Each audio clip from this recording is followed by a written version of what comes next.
So hello everyone, welcome back to my channel. So guys, इस lecture में हम करने वाले हैं क्वेश्चन नंबर 8। क्वेश्चन नंबर 8 में कह रहा है explain the term working capital. Working capital की जो टर्म है इसे आपको एक्सप्लेन करना है और कंप्यूट द वर्किंग कैपिटल और कैलकुलेट करना है working capital requirement from the following. क्या दिया हुआ है? Proportion of the cost to selling price. Selling price की जो प्रोपोर्शन है, मतलब उसमें जो जो कॉस्ट आती है, क्या क्या दे रखा है? कॉस्ट टू सेलिंग प्राइस, जो जो कॉस्ट का प्रोपोर्शन है वो हमें यहाँ पे गिवन है। पहला है मटेरियल कॉस्ट जो आता है वो 50% बोल रहा है, लेबर 20% है एंड ओवरहेड से 10%। ठीक है। Production in 2016 was 3 lakh units and it is proposed to maintain the same in 2017। कह रहा है जो लास्ट ईयर यानी कि 2016 में प्रोडक्शन था वो 3 लाख यूनिट्स का था, तो यही it is proposed to maintain the same in 2017. B point में raw material remains in store for an average period of 1 month। 1 महीने तक के लिए स्टोर रहता है raw material before use to production. जब ये प्रोडक्शन के लिए यूज होता है तब तक के लिए बता रहा है, उससे पहले। सी पॉइंट में लिखा है finish goods remain in store for 2 months। 2 months के लिए रहता है बिफोर सेल। डी पॉइंट में हमसे कह रहा है each unit of production will be in manufacture process for 1 month। दोबारा देखो, ये वही लिखा हुआ है WIP। मैंने आपको बताया था ना, एक तो होता है रॉ मटेरियल जो हम माल खरीदते हैं, एक होता है फिनिश गुड्स। लेकिन रॉ मटेरियल से फिनिश गुड्स तक बनने में जो प्रोसेस हो रहा है that is known as work in progress. और वो हमसे कह रहा है each unit of production will be manufacture process for 1 month। तो WIP के लिए बोल रहा है 1 month का टाइम पीरियड। आगे कह रहा है ई पॉइंट में credit allow for 1 month by the suppliers of material. कह रहा है कि जो क्रेडिट पीरियड अलाउ करते हैं वो 1 month का है, सप्लायर्स यानी कि क्रेडिटर्स के लिए बोल रहा है। एफ पॉइंट में कह रहा है हमसे डेटर्स अलाउ 2 months क्रेडिट। जो डेटर्स है मतलब जो हमारे कस्टमर है उनको हम कितना टाइम पीरियड अलाउ करते हैं? 2 months का। जी पॉइंट उसमें कह रहा है selling price per unit is 9 rupees. जो सेलिंग प्राइस है पर यूनिट का वो 9 है। ठीक है। यहाँ पे जो हमें कॉस्ट दे रखा था, क्या क्या दे रखा था? Material, labour, overheads 50%, 20%, 10%। वो सब किसका निकलेगा? इस 9 रुपीज का निकलेगा। ठीक है। मतलब 9 रुपीज का 50% निकालेंगे मटेरियल कॉस्ट, 9 रुपीज का 20% निकालेंगे लेबर कॉस्ट एंड ओवरहेड्स का ये है 10%। तो 10% निकालेंगे 9 का, वो ओवरहेड्स होगा। ठीक है। सेम वैसे ही करना है, हमें वर्किंग कैपिटल निकालना है। हेडिंग डालेंगे statement showing working capital requirement particulars amount. ऊपर आएगा करंट असेट्स, नीचे आएगा करंट लायबिलिटी। करंट असेट्स को A मानेंगे, करंट लायबिलिटी को B मानेंगे और फिर दोनों को माइनस करेंगे, A माइनस B, तो वर्किंग कैपिटल निकल आएगा। ठीक है। ऐसे ही करेंगे सेम। आइए तो स्टार्ट करते हैं। ओके। तो सबसे पहले हमें दे रखा है रॉ मटेरियल लिखेंगे। अब रॉ मटेरियल जो है ये करंट असेट साइड आएगा और कितनी यूनिट है हमारे पास? 3 लाख यूनिट का रॉ मटेरियल है जो कि टाइम पीरियड अलाउ है 1/12। और इनटू में जो अमाउंट लिखना है वो भी हमें कैलकुलेट करना है। मैंने भी बताया ना 9 रुपीज हमें गिवन है, उसका निकालेंगे। तो एक काम करते हैं, पहले हम वो निकाल लेते हैं। देखो यहाँ लिखोगे नॉट या फिर वर्किंग नॉट लिख सकते हो आप, तो उसमें हम कैलकुलेट कर रहे हैं। आप ऐसे लिख सकते हो। तो हमें क्या गिवन है? सेलिंग प्राइस गिवन है, तो हम लिखेंगे selling price per unit is equal to 9 rupees. और उसमें से मटेरियल कॉस्ट कितना होएगा हमारा? Material cost is equal to 9 का 50%। कितना आ जाएगा? हाफ कर देंगे 50%, मतलब हाफ 4.5 रुपीज। यह आ जाएगा मटेरियल कॉस्ट का। ऐसे ही सेम हमें निकालना है लेबर का। लेबर का दे रखा है 20%, तो लेबर का निकालेंगे। लेबर कॉस्ट ये आएगा 9 का ही निकालना है। 9 रुपीज का कितना? 20%। यह आ जाएगा 1.8 रुपीज। यह हो गया लेबर। ऐसे ही सेम ओवरहेड्स निकालेंगे। ओवरहेड्स हमें दे रखा है, ओवरहेड्स 9 रुपीज का 10%। 0.9 रुपीज। ठीक है, ये सारे कॉस्ट हमने निकाल लिए, इसी को लेना है हमें। ठीक है, तो रॉ मटेरियल के लिए क्या कॉस्ट लेना है मुझे, 4.5। तो यहां मैं लिखूंगी 4.5, ये रहा 4, ये रहा 5। ठीक है, 4.5। ऐसे नेक्स्ट अब हम क्या लेंगे यहाँ पे, WIP। Yes, WIP work in progress, ये भी लेना है। अब देखो 3 लाख यूनिट का कितना टाइम पीरियड अलाउ करता है वर्क इन प्रोग्रेस पे, वही सेम 1/12।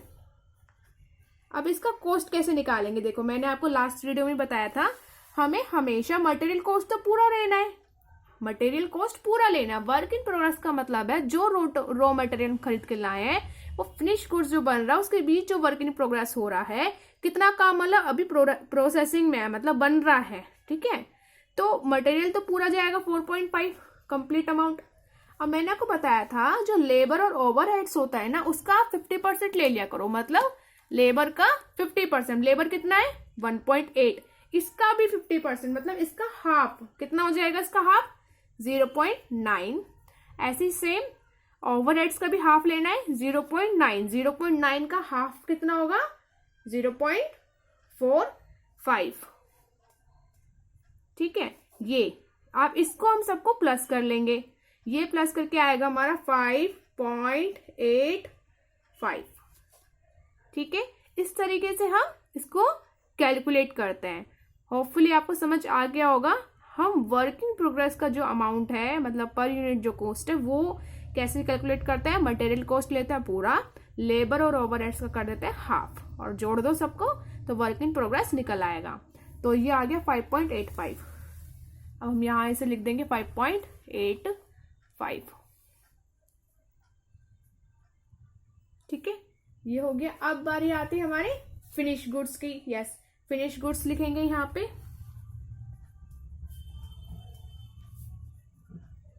फिनिश गुड्स ये भी 3 लाख यूनिट्स, और यहाँ पे ये टाइम पीरियड हमें दे रखा है 2/12, 2 मंथ्स का।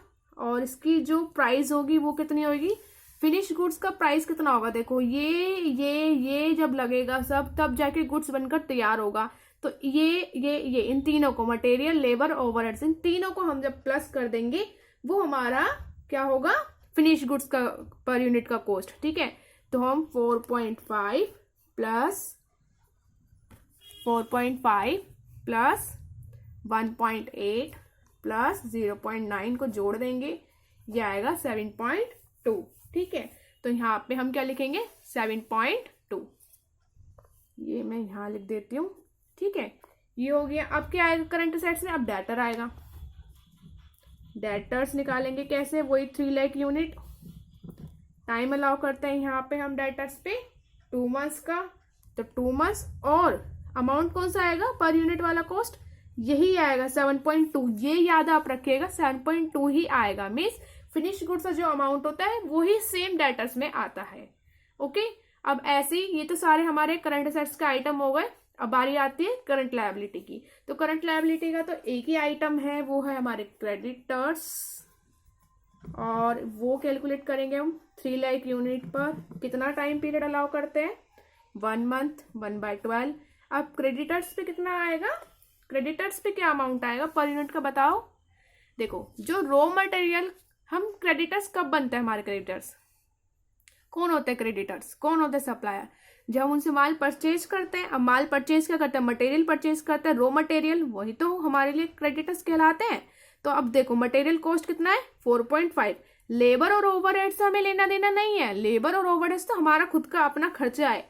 जो सप्लायर्स से हमने जो माल खरीदा उसका जो खर्चा है, मटेरियल मतलब हमारा क्रेडिटर्स का जो खर्चा है वो तो मटेरियल का ही, केवल मटेरियल कॉस्ट वो कितना है 4.5। तो हम यहाँ पे इधर 4.5 लिखेंगे।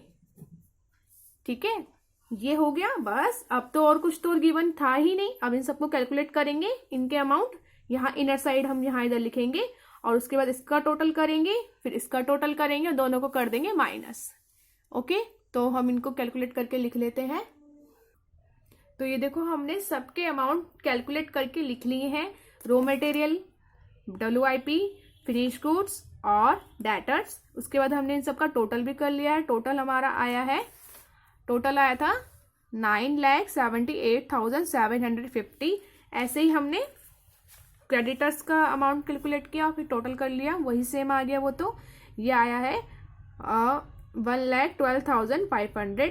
अब हमने इन दोनों को माइनस कर दिया, क्योंकि वर्किंग कैपिटल रिक्वायरमेंट कैसे निकलता है, दोनों को माइनस करके, ए माइनस बी करके। तो मैंने यहाँ पे लिख दिया, देखो current assets minus current liability. Current assets को हमने ए माना था, करंट लायबिलिटी को बी माना था, अब इसको माइनस कर दिया। Estimated of working capital is equal to A minus B, और माइनस करके हमें मिल गया 1,66,250। ठीक है, ये मिल गया हमें, और यही हमारा आंसर है। तो गाइज आज के लेक्चर में इतना ही। क्वेश्चन नंबर 8 बहुत इजी था, आपको समझ आ गया होगा। बस आपको मेन पॉइंट यही याद रखना है हमेशा। सबसे पहली बात आपको ये याद रखना है कि जो भी मटेरियल कॉस्ट वाला अमाउंट होता है वो केवल क्रेडिटर्स के लिए होता है। WIP का पर यूनिट का कॉस्ट हम कैसे निकालते हैं, मटेरियल कॉस्ट, और लेबर और ओवरहेड्स का हाफ करते हैं, 50% करते हैं। जो भी अमाउंट हम फिनिश गुड्स का पर यूनिट का जो कॉस्ट लिखते हैं वही सेम डेटर्स के लिए भी आता है। ओके, बस यही था और कुछ भी नहीं है जो आपको याद रखना है। बहुत ही इजी क्वेश्चन है, आसानी से आप कर लेंगे। एक बात और गाइस, हाँ, इस क्वेश्चन में ये भी लिखा हुआ था कि explain the term of working capital. आपने देखा हो जब क्वेश्चन पढ़ाया था मैंने, तो एक तो हमें कंप्यूट करना था, वो हमने कर लिया, और एक ये भी लिखा हुआ था। तो इसका आंसर भी मैं आपको बता देती हूँ, एक सेकेंड।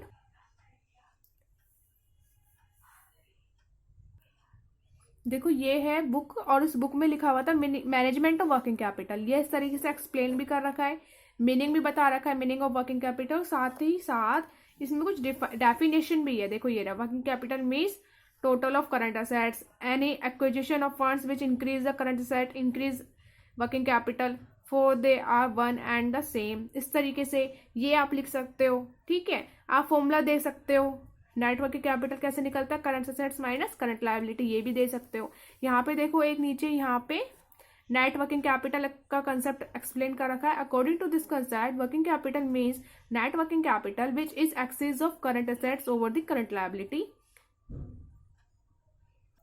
ये कुछ डेफिनेशन है, आप ये भी लिख सकते हैं। It has ordinarily been defined as the excess of current assets over the current liability. The most common definition of net working capital is the difference of the firm's current assets and current liability। आप ये भी लिख सकते हो। ठीक है, आपको working capital का थोड़ा सा टर्म जो है वो डिफाइन करना था, उसमें मतलब एक डेफिनेशन लिखनी थी। तो आप इसमें से कुछ भी लिख सकते हैं। आपको तो दिख रहा होगा वीडियो में, तो आप इसको वीडियो को पॉज करके स्क्रीनशॉट ले सकते हो, या फिर मैं आप कहोगे तो मैं आपको PDF में भी अवेलेबल करा दूंगी, ऐसी कोई दिक्कत नहीं है, तो आप उससे वो भी ले सकते हो। हाँ गाइज, एक बात और, अगर आप ग्रेजुएशन कर रहे हैं इस वक्त, क्योंकि आप हो सकता है ग्रेजुएशन कर रहे हो, BBA BCom या कुछ और कर रहे हो, तो मास्टर्स तो उसके बाद आप करेंगे ही। अगर आप मास्टर्स करेंगे, सपोज जैसे आप MBA करते हो या MCom करते हो, अगर आप MCom करना चाहते हो और अगर आप MCom ड्यू से करना चाहते हो, तो आपको पता है हर कोई एंट्रेंस कंडक्ट करता है, हर एक यूनिवर्सिटी। तो जो एंट्रेंस कंडक्ट होते हैं वो ऑनलाइन कंडक्ट होते हैं, लेकिन अभी कुछ सालों से ऑनलाइन हुआ है, पहले ऑफलाइन ही होता था। तो ऑनलाइन होने की वजह से क्या होता है, तो हमें क्वेश्चन पेपर नहीं मिल पाते हैं, प्रीवियस ईयर के क्वेश्चन पेपर हमें नहीं मिल पाते हैं। लेकिन मेरे पास 5 ईयर्स के क्वेश्चन पेपर हैं, वो तब तक के जब पेपर ऑफलाइन होता था, अब तो ऑनलाइन होने लग गया है। तो 5 ईयर्स के क्वेश्चन पेपर अराउंड मेरे पास है। तो अगर आपको वो लेने हैं तो आप मुझे कमेंट करके या मेल करके बता सकते हैं। मेल ID हमारा डिस्क्रिप्शन बॉक्स में आपको मिल जाएगा, मैं आपको उनका PDF भी अवेलेबल करा दूंगी। DU के एंट्रेंस के क्वेश्चन पेपर हैं, वो सॉल्यूशन के साथ है, एक्सप्लेनेशन भी है, आंसर भी है, सब कुछ है, वो आपको अवेलेबल हो जाएगा अवेलेबल। ठीक है, इसके अलावा अगर आपकी कोई क्वारी है रिगार्डिंग फिनेंशियल मैनेजमेंट, कोई डाउट है या फिर कुछ आपको नोट्स चाहिए, तो आप मुझे वो भी बता सकते हैं। वो भी किसी भी चैप्टर के हो, ऐसा कुछ नहीं है, तो मैं आपको वो भी अवेलेबल करा दूंगी। तो आप मुझे बता सकते हैं, आप मुझे मेल कर सकते हैं या फिर आप मुझे कमेंट कर सकते हैं। ठीक है गाइस, तो आज के लेक्चर में इतना ही। अब हम मिलते हैं नेक्स्ट लेक्चर में एक नए वीडियो के साथ। तब तक के लिए bye bye, take care and stay connected.